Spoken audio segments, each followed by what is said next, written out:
Hi అండి అందరికీ welcome back to my channel ఇట్లీ సిరిప్రియ. నా వీడియో కనుక మీకు నచ్చినట్టయితే please like, share and subscribe my channel. అయితే ఈ సీజన్లో స్పెషల్గా చేసుకునే మామిడికాయ పచ్చడి చాలా సింపుల్గా కేవలం 5 నిమిషాల్లో ఎలా తయారు చేసుకోవాలో చూపిస్తున్నానండి. ఈ పచ్చడి మనకి వారం రోజుల పాటు నిల్వ ఉంటుంది. ముందుగా 3 మీడియం సైజ్ మామిడికాయలు తీసుకొని శుభ్రంగా కడిగి తుడిచేసి తురుము చేసుకొని పక్కన పెట్టుకోండి. ఇప్పుడు ఒక కప్పు తీసుకొని మనం ముందుగా తురిమి పెట్టుకున్న మామిడికాయ తురుముని కప్పుతో కొలుచుకోండి. నాకైతే ఇక్కడ 2 కప్పులు వచ్చిందండి. చూసారు కదా.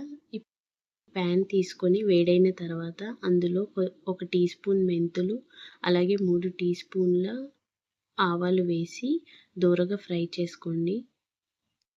పూర్తిగా చల్లారిన తర్వాత పొడిగా చేసుకొని గ్రైండ్ చేసుకోవాలి. ఇప్పుడు కడాయి తీసుకొని అందులో అరకప్పు వేరుశనగ నూనె, అలాగే పోపు దినుసులు, ఎండుమిర్చి, వెల్లుల్లిపాయలు, అలాగే కరివేపాకు వేసుకొని మంచి కలర్ వచ్చిన తర్వాత పక్కన పెట్టుకోండి.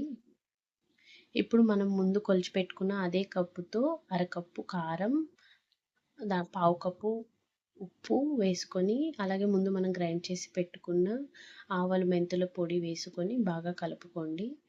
ఇప్పుడు అలా కలుపుకున్న మిశ్రమాన్ని మనం ముందుగా పోపేసి పెట్టుకున్న ఆయిల్లో వేసి బాగా కలుపుకొని పెట్టుకుంటే అంతే అండి.